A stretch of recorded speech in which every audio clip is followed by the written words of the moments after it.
Hey everybody, in this video tutorial I'm going to show you how to make a custom GPT private. So if you have created a custom GPT and you have made it public but you have changed your mind and you want to make it private again, here's how to do that. So all you have to do is open up your ChatGPT account, then either click on your account name and select My GPTs, or click on the Explore button, and this will open up all your GPTs you have created. Of course, you can also see other GPTs that have been shared with you or you have used recently, but of course you cannot change the visibility settings of these GPTs because they are not your GPTs. But the GPTs you have created, you can make them public or private. So let's say in this case we want to make the AI News Creator custom GPT private because it's currently public. So if you click on it and click on Edit GPT, you're going to see that this is currently a public custom GPT.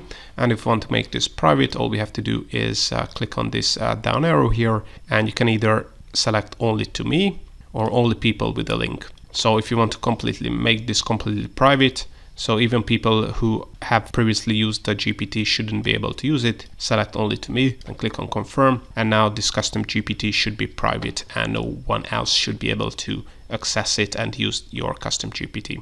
So all in all, this is how to make a custom GPT private.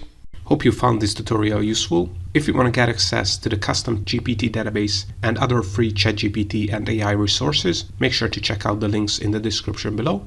And if you want to learn more about ChatGPT, custom GPTs, ChatGPT plugins and other AI software, make sure to check out our YouTube channel and playlists because we have over 1,000 free tutorials, and also make sure to subscribe because we have more tutorials coming up.